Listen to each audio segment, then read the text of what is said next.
Mark, I can't believe time has flown round again so very quickly. How are you, mate? I'm all right. And talking about time, it seems to be slowing down as you get older. I don't know what it is. Slowing down? Really? What am I doing wrong?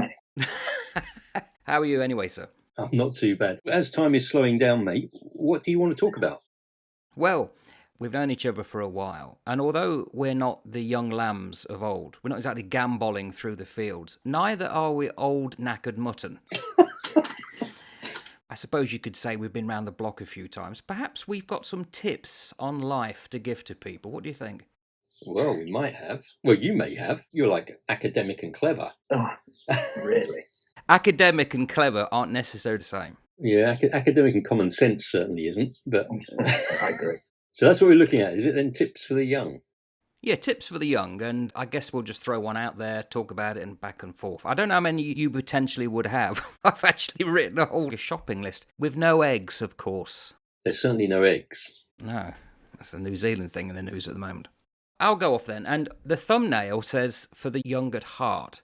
You would assume this could be of interest to someone starting out in life, a 16-year-old, a 17-year-old. But I think it could also be for a 70-year-old who just wants to reinvent themselves. So this isn't necessarily for the young, it's for those who are young at heart. I'll kick off then. If your life was to be filmed, would you be the lead part? Or would you be a bit player? And who would direct it? My tip would be the hero or the heroine in your own movie. In other words, don't give away your power to somebody else. Do the things that you want to do and do them because it is you. That's my first tip. Interesting. You've gone quiet. Interesting. No, I'm listening. And I'm thinking, because as that question has been raised, tips for the young, I was thinking, I wonder if I would be giving tips for the young, or whether or not I would be looking to try and give tips to my younger self. Yes. Because the point that you made of being the hero or being the heroine of your life, I think to myself, I wonder if that's what I tried to do when I was young, and how did that actually work out for me? Too focused on self. I suppose if I were to look back on my younger self, I would say, don't be so focused on yourself. So that might be like a contrary position to what you've just laid out. I don't know. It might not. So don't be too focused on yourself. Turn from looking inward and start to look outward at other people. So I'm going to probably put a framework in my thinking around this, rather than just tips for the young or the young at heart, but tips for my younger self, because I can speak from what I've learned over the years and what I've seen has worked and what hasn't. Does that make sense? It does make perfect sense, and I agree with it. I think all my tips, although they tend to be towards the self, that doesn't mean it's the self with the small s. Self-absorbed. It's the self with the big S. In other words, the community. Yeah. It's interesting you said, would I do this as a younger person? I hadn't thought about it that way, but you're absolutely correct. So shall we go on to the next one then? Yeah. It's often said that the mind is like a parachute. It only works when it's open. And so many people fall through life and never pull the ripcord. I would say try to be as open-minded as possible. Why so? Well, you want to expand your knowledge. You want to understand others and your place in the world. You want to engage with counter-arguments. Befriend your mind. And how would you do that? Good friends, good books, good pursuits. Yeah, I couldn't agree more, actually. I think one of the things, as I say, if I was to sort of look at this in the framework that I've constructed in my own head as we're speaking, it would be value the point of everyone else. Recognise that what everybody has to say comes from their perspective and it has value. Listen widely, read widely, be willing to take and absorb all of that information. But then I would add a sort of caveat to that and a little health warning to say, but be careful which advice you actually buy into. So I think that, that analogy of the mind being like a parachute only works when it's open, I think that's absolutely spot on, because we see a lot of very narrow-mindedness in people's response to things, even down to refusing to dialogue, even down to refusing to have conversation, refusing to sort of sit in the same room as somebody. And you can never achieve anything unless your mind is open enough. You may not agree with each other, but that shouldn't matter. I think we've stepped into a fallacy in our thinking, in that we have to agree with each other in every material particular. And we don't. We just don't. That's not reality. And to try and force somebody into that reality is to develop a false culture, a false society. And that then will ultimately end in friction and tension and stress, and it will ultimately implode for somebody. Can also result in cognitive dissonance, that you feel that you have to agree because other people around you are agreeing. So let's say, for instance, misogyny. You hear people saying, oh, we don't value women. And you may not necessarily agree with that, but if you're agreeing because everyone else is doing it, then that causes a bit of conflict. It's not quite right, and it can really eat away at you. Yeah. Again, things, just picking up on your word there, misogyny. This is something that I've seen bandied around a lot with the resignation of our Prime Minister, and that there's a lot of misogynistic content directed at her and all the rest of it. And I'm thinking, is there? I don't know. I'm asking the question, is there? Is it misogyny to look at a leader and criticise and critique their leadership? And does it then become misogyny if that leader is a female and you're a male critiquing it? No. It doesn't. It doesn't. I've seen a lot of critique around the Labour Party and the leadership of the Labour Party and the tensions that it has caused for a lot of people in this country. And the fact that it's a female leader, well, that critique isn't misogynistic. It's just pointing out a critique of political truth in terms of this is what has been done or this is what hasn't been done. And I wonder whether or not just because somebody is female and if you critique them, you could be labelled as a misogynist. No, it shouldn't be. But the caveat to that, and it was reported in the newspaper, is that would she have received the amount of criticism she had if she was male? There's no doubt about it. She was being called a witch. She was being called words that undermined the fact that she was a woman. Would that have happened if it had been a man? And why do you have to frame it by saying things like witch? It became commonplace. Would you say warlock if it was a male? I don't think so. It's the sheer amount of stuff compared to previous Prime Minister who was a male. So I don't know. It's open for debate, isn't it? I don't think there's any right and wrong answer. It is open for debate. And I think it's far better to try and use vocabulary that doesn't go into categorising and stereotyping. So, calling somebody a stupid old duffer or calling somebody a geriatric old fool or whether they're male or female. But that's probably reserved for the male world. The amount of politicians, I'm sure, that are men that have been called geriatric old fools. Well, really? They're probably not. And obviously there's probably far better ways of describing our Prime Minister than an old witch. That are less colourful, but still make the point around her policies. I think we just need to be careful that we don't throw the baby out with the bathwater in terms of actually measuring how she has done and trying to take away colourful language. I don't know, mate. I'm not sure about that. But then again, maybe I'm just one of those blokes who just sees things, what I would say normally. People say things which are naff, and people say things which are positive, and people use lots of different words to describe people, don't they? And if you're in the public eye, you're going to get described by all sorts of things. And the reality is, are we here to police people's kindness in their words? And I don't know that we are. I don't know that we should be. When we were growing up, they used to say to us, sticks and stones may break your bones, but names will never hurt you. Yeah, and it seems now that everybody can be offended by everything. So you can be sat in a room, you and I can be talking in a room in a bar, and somebody who's not party to our conversation could be offended by what I'm saying to you, because let's say we're reminiscing about the good old days 40 years ago when we were strolling the sands somewhere, and somebody else might hear what we're saying and be totally offended, and all of a sudden we are now wrong. Well, are we? For them, perhaps. And a lot of it depends on whether you are prepared to listen fully. Some people I've known have come into an argument, they've not heard half of what has been said and got it completely out of context. And I think that from what I have seen over recent years is people are very quick to want to take offence. There's almost like a I want to be offended sort of thing. Yeah. And I don't know that that's helpful. I've sat down with lots of people over the years who I vehemently disagree with, who have spoken to me in the most horrific and horrible ways, but, you let them get on with it and you work through it. We're in a funny old world. Yeah. The way it used to be that when you learnt rhetoric, and this is going back to ancient Greek times and the Renaissance and the 18th century, you were considered a good debater if you could literally take the opposed side to your view, speak about it, and then give your view, but no one knows which one you support. I think we've kind of lost that, haven't we? Well, I think we've lost the art of conversation, mate. We've lost the art of conversation. We've lost the art of nuance. We've lost the art of subtlety. There's so many things, I think, that we have lost. It seems to me that people are actually frightened to speak in case they get something wrong or what they say could be misconstrued. And you think, well, actually, I can't offend you. You choose to be offended by what I say. Yes. Yeah, absolutely correct. So I can't offend you. You can't offend me. You can say offensive things. You can mean to offend me, but whether you do offend me is my choice. Yeah. Because I choose to take offence at what you've said.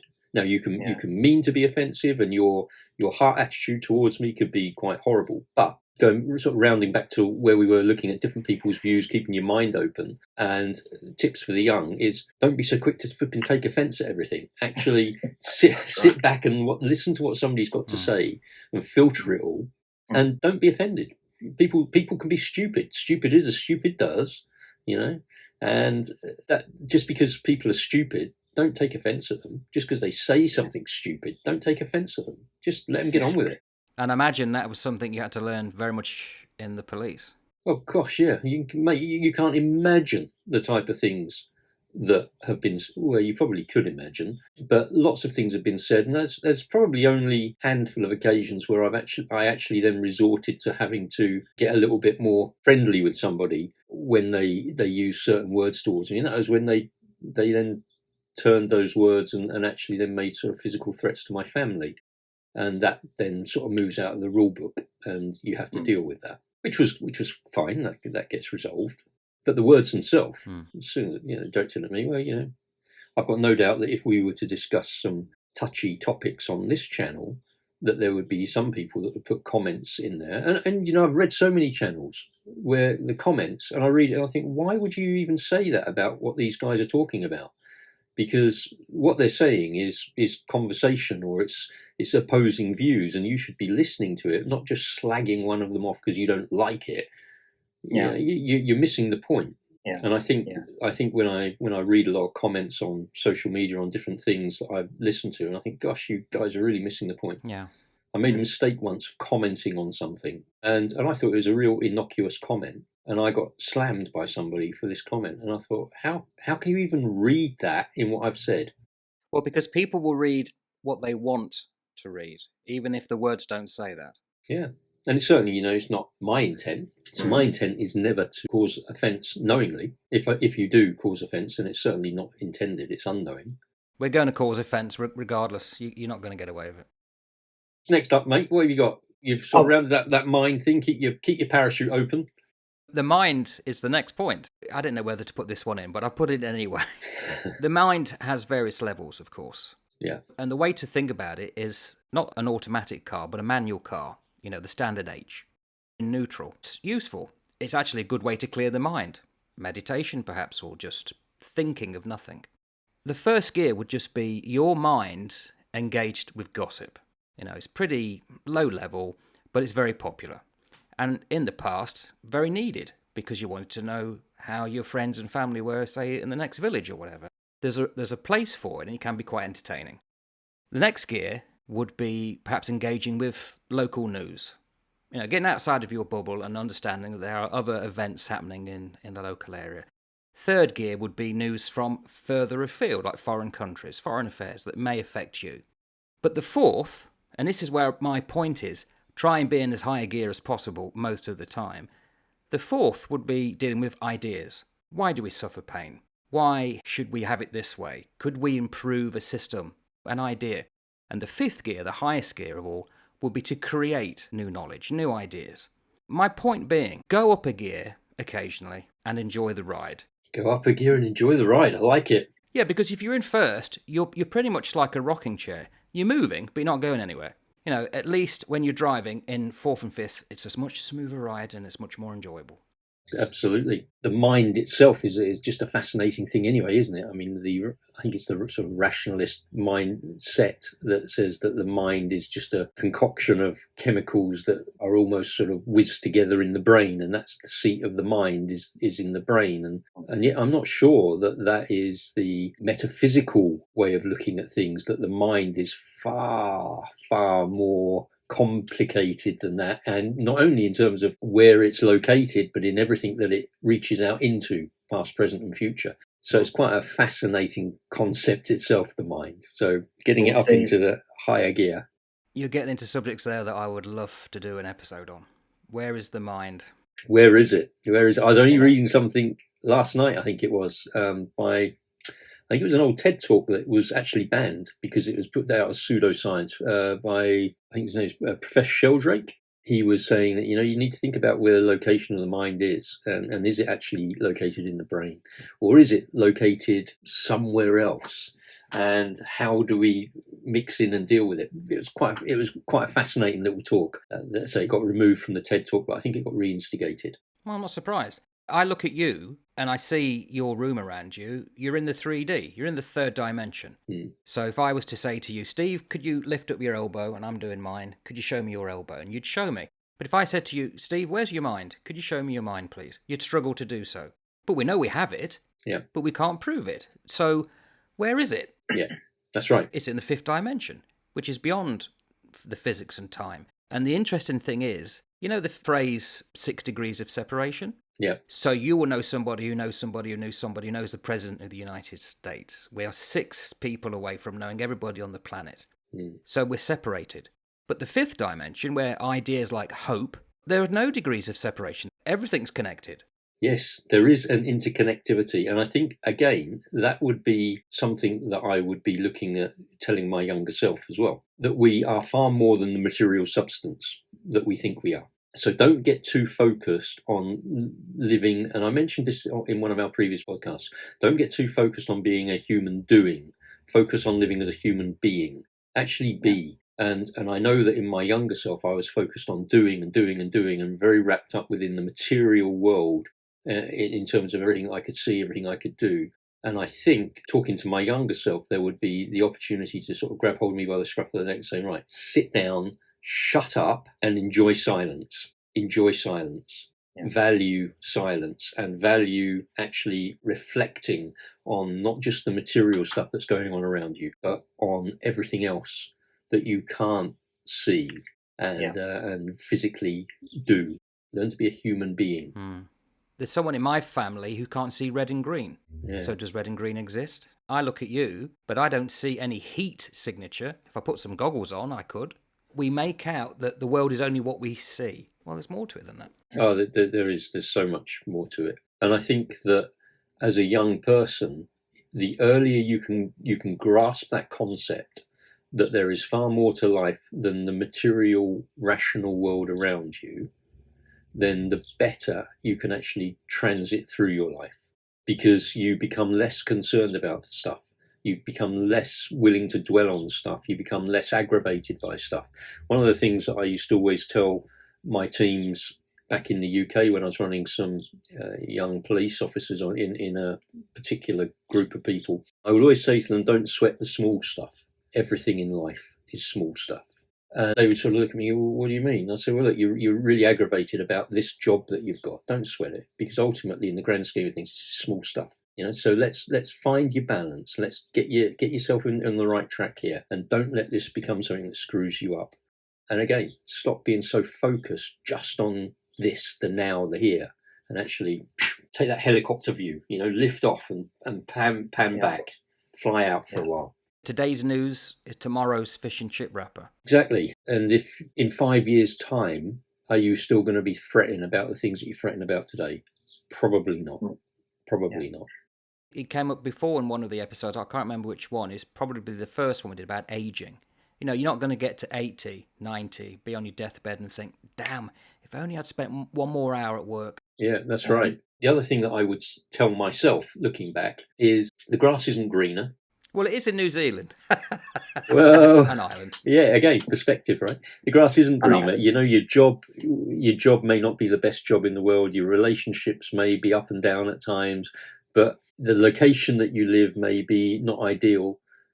But I guess the advice that I would give myself is actually bloom where you're planted. Wherever you are, bloom. Try and just squeeze as much out of that soil as possible wherever you are planted, and really bloom and flourish. I'm going to add to your point, because I've got one very similar. It's be your authentic self. Mm. Oscar Wilde said, don't try and be somebody else, they're already taken. Yeah, exactly. Be you, whoever that is, whatever that is. And don't worry, because we all do as teenagers, we all want to fit in and be seen part of the in crowd at times.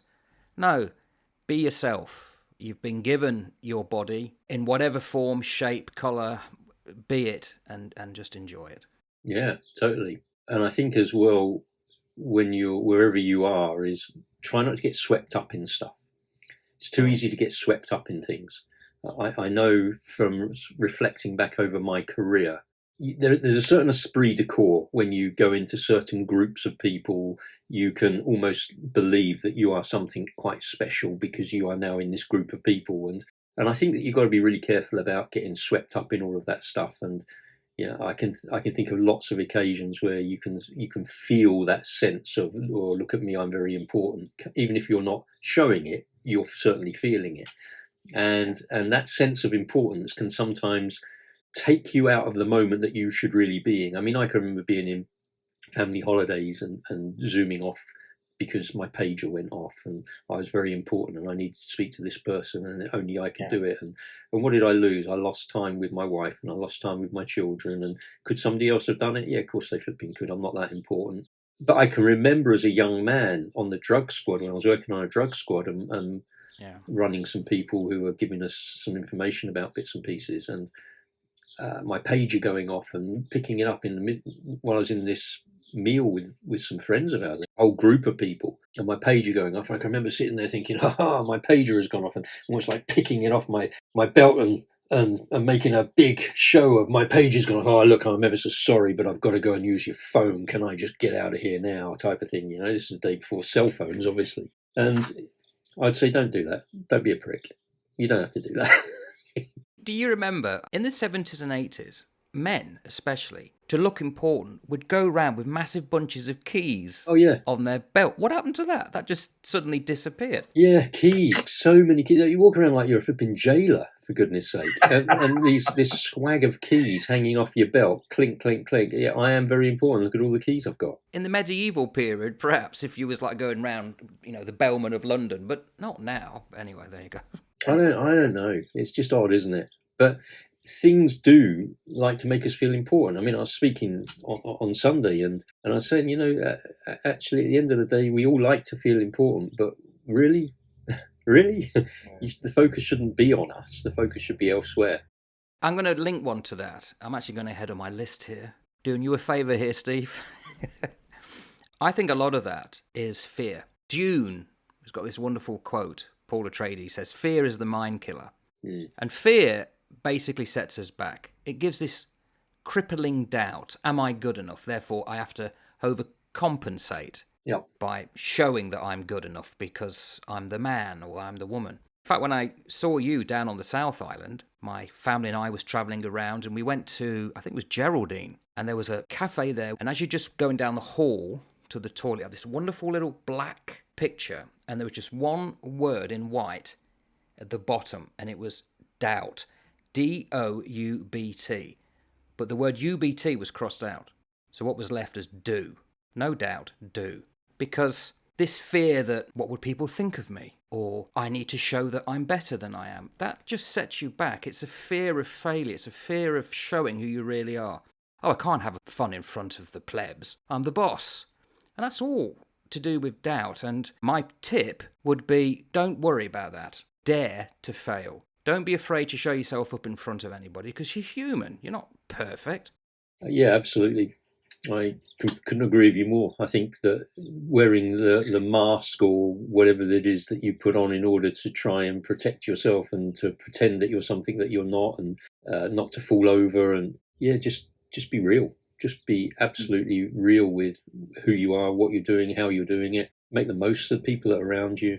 I used to, in my old world, once upon a time, as part of tradecraft, you'd have something called brush contact. And brush contact is where you walk past somebody in the street and you palm something off to them, or they palm something off to you, and you've now got the thing that they had, or they've got the thing that you had. And so it's that technique for passing information on to somebody. But I like to think of that concept and that principle in that everybody that you brush alongside in life, you leave something on them which is positive and that's going to encourage and build into their living. And so if you sort of build that as a principle into your life, that as you walk past people and you brush along them, you leave something on them which is good. You leave something on them which is going to uplift them. You leave something on them which is going to encourage them.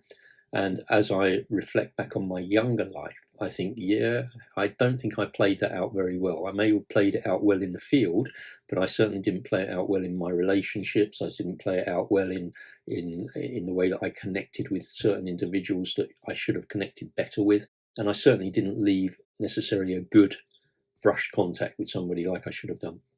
But I'd encourage people to do that. Actually rub alongside people and leave something good rather than something toxic. Well, that's the thing, isn't it? When we remember somebody, we don't remember what they wore. We don't remember what car they drove, but we remember how they made us feel. Yeah. So this brush contact could be kind word, helping someone out, opening a door, listening, not judging somebody. Very simple things. I mean, we touched on that in leadership, didn't we? With, there will be certain leaders that we met over the years who have remained with us. Why was that? Because they left something on us which was a positive or uplifting or encouraging. Conversely, there will be those that left toxicity on us, and we will never forget them either. Anything else then, Steve? I think I may have two more. Thinking back again in the framework that I put around this of my younger self is a real practical thing about debt. Live on what you've got and don't overstretch yourself in terms of borrowing money and getting yourself wrapped up in debt.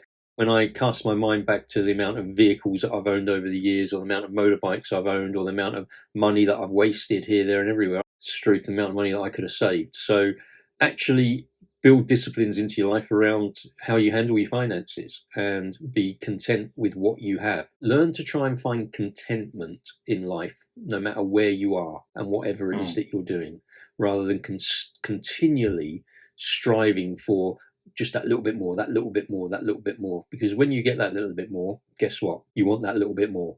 And it doesn't make you happy. It doesn't make you happy. And it's far too easy to just lose focus on, as I say, bloom where you're planted. Make the most of what you've got and don't overstretch yourself. Don't get into too much debt. And if you have got debt, clear it as quickly as you can. Make that a key function. Because debt becomes a massive slave master. Yeah. And it will thrash you to within an inch of your life. So get rid of it as quickly as you can. It's easier said than done, but it's not impossible. It's not impossible. Brawl to mammon. Yeah, absolutely. And what is it? It's don't have what you want what you have. I've actually got two. I'm going to put them together as one. It's all to do with change.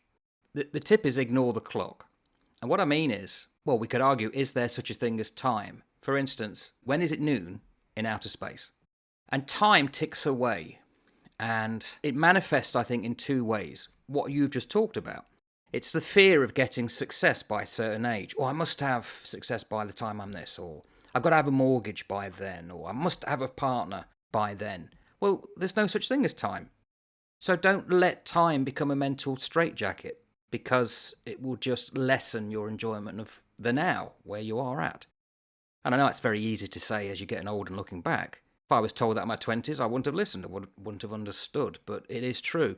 And the other thing is about how it changes us is physically how it changes us. So along with the idea of there's no such thing as time as such, but embrace change, because it's going to happen. There's 7 stages of life. There's an old story from ancient Greece, and it's about a wooden ship that leaves Athens. And as soon as it's left, it hits a rock, and the front of the ship gets taken away. But luckily, they got spare wood. They make a new prow, carry on.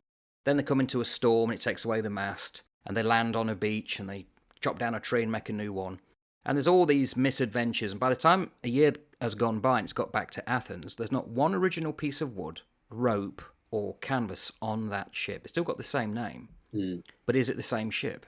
What that is a metaphor of is us, because our cells, supposedly, all alter within 7 to 10 years. Now, we're approaching our late 50s. Well, I am. You're mid-50s now, Steve. You're a young boy.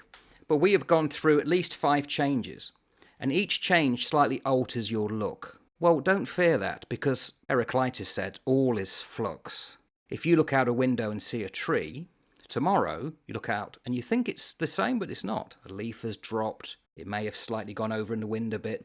Nothing is fixed. So if you think that you got a fixed attitude of what you should look like, that gap can upset people. Don't fear change. Look forward to getting older and wiser. Love who you are. Yeah, well, that's quite a timely word, mate. As I stripped off this morning in the bathroom and I caught sight of myself in the mirror and I thought, oh my goodness, what a state you are. A wreck of the Hesperus. Look at that body there. That's an absolute disgrace, man. That used to all be firm once. Now look at you. Yeah, that's right. Well, it depends what you consider what was firm once, you know. Yeah, exactly. No, good points, Mark. Good points. And again, time, how that concept of time governs our life and what we should have by a certain point in time. What does that really mean? What does that really mean? We've put in false markers around us to try and force us into a particular way of being, a construct around us, which is actually not really there. And it's all a fabrication that isn't necessarily our own input, it's coming from others. Think of advertising for young women. Women grow up and they must think they've got to look like 14-year-olds all the time. A couple of years ago, it may have changed now, a big trend in Japan was for teenage girls to have corrective eye surgery to get rid of the eye fold. Very painful, very expensive. Why? Because the amount of advertising on the posters around their cities were Western women, and they were being led to believe that's how you must look. It's nonsense, isn't it? It is nonsense, absolutely. It's nonsense. But we live in a society that almost corrals people into this way of thinking. And I think that we need to expand our minds, and we need to open our minds, and we need to be far more aware of the passage of being as opposed to the passage of time. If you create something, singing, dancing, art, working with words, sport, mind, and it doesn't necessarily have to be considered great, but you're leaving it for future generations. So, for instance, our voices will be heard by our grandchildren at some point. That's creating a voice legacy for them to come back. Thinking about that this very day, because my family, my girls, they've got into Ancestor.com and they're looking back at all the people who have come and gone. And you look back to people that died before we were born. What do we know of them? Just a name, just a birth date and a death date. What we don't get is their voices, unless they've been recorded. We don't get anything like what they feared, what they hoped for. So put something out there into the world that you will leave behind you. That's my end point.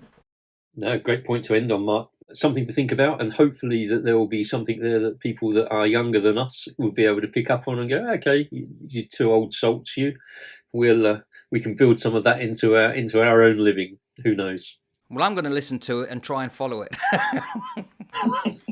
Well, you need to put it together and actually smash it together so it makes some sense, my old mate. That's right. Well, anyway, until next time. Until next time, look after yourself. Lovely to see you. Take care. Bye. Take care, mate.